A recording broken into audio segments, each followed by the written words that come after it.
Praise lord. ప్రభు యేసుక్రీస్తు నామమున మీ అందరికీ శుభం తెలియజేస్తున్నాను. మరలా ఈ వారము ఈ రీతిగా మిమ్మల్ని కలుసుకుంటానికి కృప చూపిన దేవునికి నిండు హృదయంతో వందనాలు తెలియజేస్తూ ఉన్నాను. మీరందరూ బాగున్నారా? దేవుని కృపలో మీరందరూ వరిదిల్లుతున్నారని మిమ్మల్ని బట్టి ప్రభువుకి వందనాలు తెలియజేస్తూ ఉన్నాను.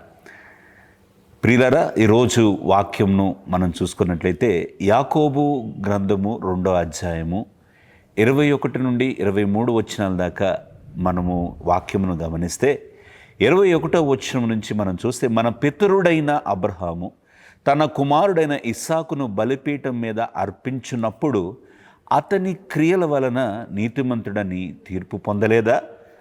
22వ వచనం అంటున్నాడు, విశ్వాసము అతని క్రియలతో కూడా కార్యసిద్ధి కలగజేసిననియు క్రియల మూలముగా అతని విశ్వాసము పరిపూర్ణమైనదనియు గ్రహించుచున్నాము కదా. కాబట్టి అబ్రహాము దేవుని నమ్మెను, అది అతనికి నీతిగా ఎంచబడను అను లేఖనము నెరవేర్చబడను, మరియు దేవుని స్నేహితుడని అతను పేరు కలిగెను. ఇక్కడ ఈ వాక్యంలో మనం గమనిస్తే ప్రియులారా, అబ్రహాము క్రియారూపకమైన విశ్వాసం కలిగి ఉన్నట్లుగా మనం చూస్తూ ఉన్నాం. అబ్రహాము యొక్క విశ్వాసము మాటలతో కూడినది కాదు, చేతలతో కూడుకున్నది. మన యొక్క విశ్వాస జీవితంలో కూడా చాలామంది మాటల్లో చాలా విశ్వాస మాటలు మాట్లాడుతూ ఉంటాం. ప్రార్థనలో విశ్వాసాలు, పాటల్లో విశ్వాసాలు. ఈ విశ్వాసము మనం ఇష్టానుసారంగా మనం ఉపయోగించుకుంటాం ఆ విశ్వాసాన్ని. కానీ ఈ విశ్వాసం నేను కలిగి ఉన్నాను, ఈ విశ్వాసం నాకు ఉంది అని నువ్వు కన్ఫెస్ చేస్తూ ఉన్నప్పుడు, ఈ విశ్వాసం గురించి నువ్వు మాట్లాడుతూ ఉన్నప్పుడు, ఈ విశ్వాసము క్రియారూపకంగా మార్చబడుటకు దేవుడు కొన్ని అవకాశాలు ఇస్తాడు. కొన్నిసార్లు దేవుడే ఆ పరిస్థితులను అనుమతిస్తాడు. అబ్రహాము యొక్క విశ్వాసము పరీక్షింపబడే సమయంలో అబ్రహాము దేవుణ్ణి నమ్మి తన యొక్క ఆ మృతతుల్యమైన తన దేహమును, మృతతుల్యమైన తన భార్య గర్భములో దేవుడు జీవాన్ని ఉద్భవింపగలుగుతాడని, వాగ్దానం చేసిన వాడు ఆ వాగ్దానం నెరవేర్చుటకు సమర్థుడని విశ్వసించటం బట్టి నీతిమంతుడుగా ఎంచబడనని మనము రోమీలకు పత్రికలో మనము పౌలు రాసినట్లు చూస్తే, యాకోబు మరొక చోట అబ్రహాము ఎలాగో నీతిమంతుడుగా మార్చబడ్డాడు అనేది చెబుతూ తన కుమారుణ్ణి బలిపీఠం మీద పెట్టడం బట్టి నీతిమంతుడుగా ఎంచబడ్డాడు అని యాకోబు చెబుతూ ఉన్నాడు. తన కుమారుణ్ణి ఎంతో ప్రార్థన చేశాడు, ఎంతో కన్నీరు కార్చాడు, దేవుని దగ్గర ఎంతో పెనుగులాడితే కొన్ని సంవత్సరముల ఎదురుచూపుకి సాక్ష్యముగా ఆ కుమారుడిని దేవుడు ఇస్తే, ఆ కుమారుడిని దేవుడే అంటున్నాడు, తీసుకొచ్చి నాకు బలివ్వు అని అన్నాడు. నా ప్రియ తమ్ముడు, చెల్లి, కొన్నిసార్లు దేవుడు నీకు ఇష్టమైనవి అడుగుతాడు, వదిలేయమంటాడు. నీకు చాలా ప్రాముఖ్యమైన వాటిని వదులుకోమంటాడు.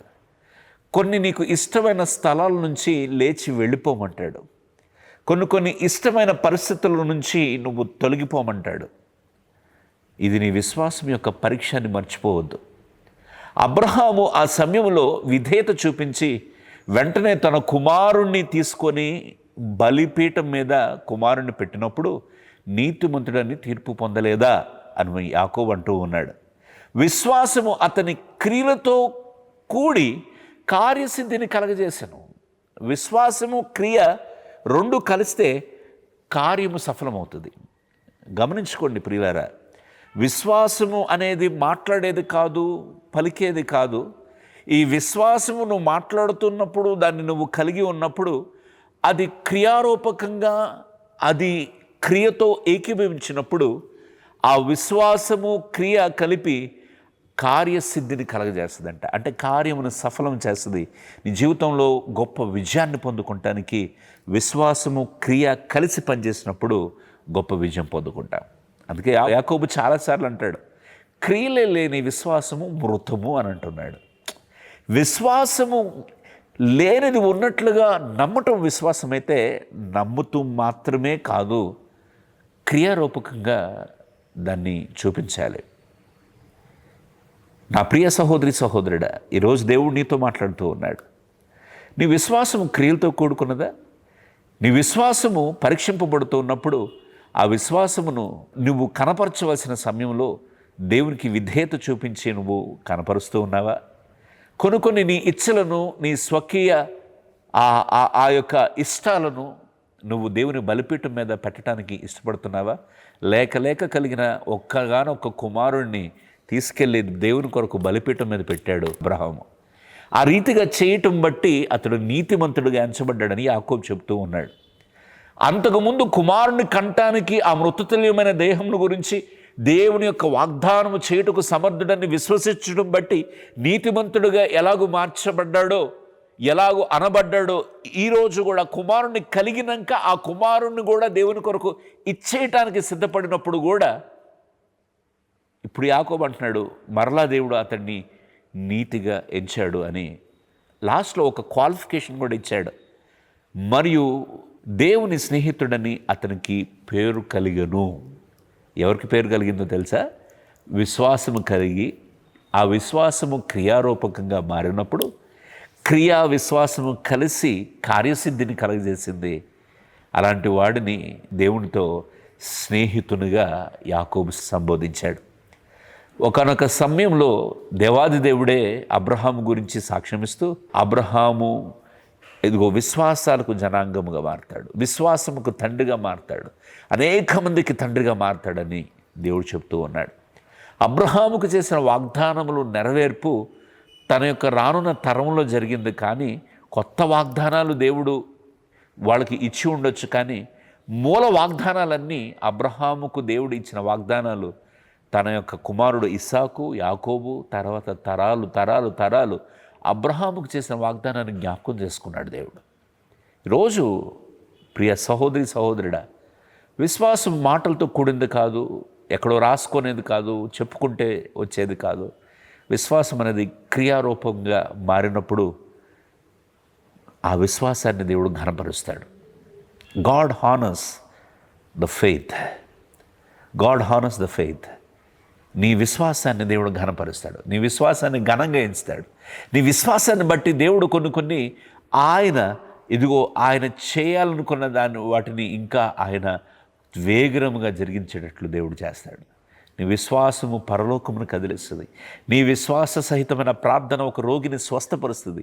విశ్వాసము అనేక మందిని స్వస్థపరిచింది. ఈ విశ్వాసము అనేక మంది జీవితాల్లో కార్యం చేసింది. ఈ విశ్వాసము అనేక మంది బ్రతుకులలో గొప్ప అద్భుతాలు తీసుకొచ్చింది.